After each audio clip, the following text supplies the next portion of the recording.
Thank you for that great question.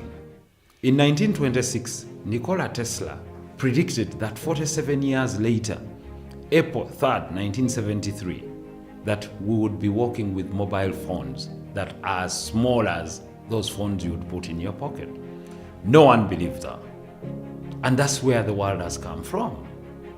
In the 1960s, when the internet evolved, the internet revolution, no one believed that 5 billion people later would be connected to the internet. That 5.36 billion people today will be moving with mobile phones. Now, that is the world of progress in technology and the internet. Every community that will not be digitally connected today will suffer from backwardness, will suffer from small economies, will suffer from unemployment and financial strains.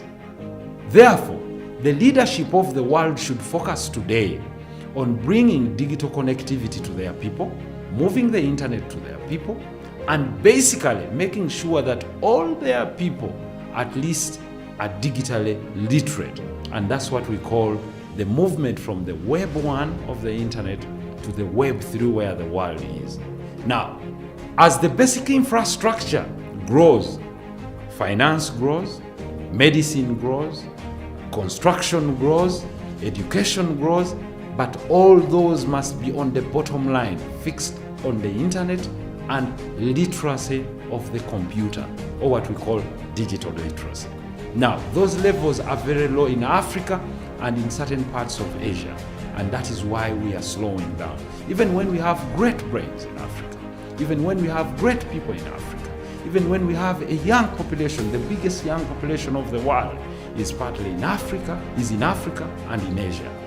If we do not digitally educate them, then we are seated on a time bomb. Now, here comes a conflict between the young great brains in African innovation and the status quo, which are the central government, central banks.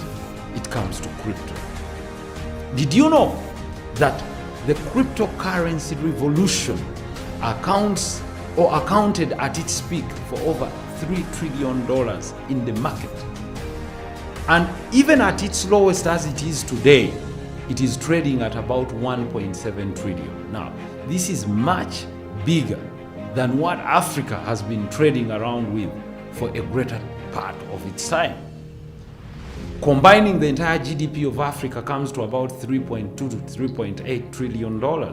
Now, cryptocurrency alone, which is part of the internet, what we call the Web 3 internet now, through blockchain, trading blockchain, the non-fungible tokens, the metaverse, the play to earn, which is gamification, the decentralized finances, are some of the things that we are talking about. And the earlier Africa and other growing economies embrace this, the more we close the gap between primitivity or backwardness and modernization to create employment for the young people.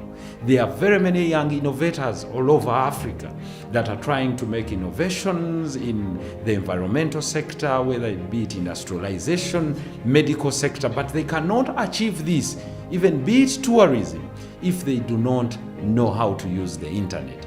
Are there some fraudsters on the internet? Yes, just like everywhere. The only things that governments have to do is to empower these people with the digital levels to detect, to read, to analyze, to access information unabated. How do you do that? By making internet as cheap as possible and as accessible as possible for these young people to access. That is one of the things. Does the digital world have merit? Yes. It is transformational, it is dynamic, it is transparent. If you look at the digital assets that are there, for example, you've asked about the question of cryptocurrencies. Yes, that is part of the blockchain. Currencies and assets like tokens are part of the blockchain, the greater world of the Web 3 internet in which we are, whereby we are going to see that in the future, what we are seeing now, and I would like every one of you to look back at home.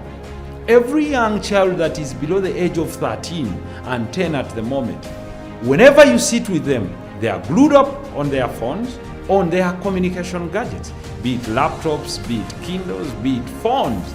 And what do you have to help them? The best way we can help them is not to get them engaged in things that will distract them, engage in immorality. So what we will do is to teach them about the web and how they can benefit. Creation of tokens, creation of digital assets, creation of games, play to pay games that are there, work to earn games that will be developed, and finally the metaverse. We are going to live in a world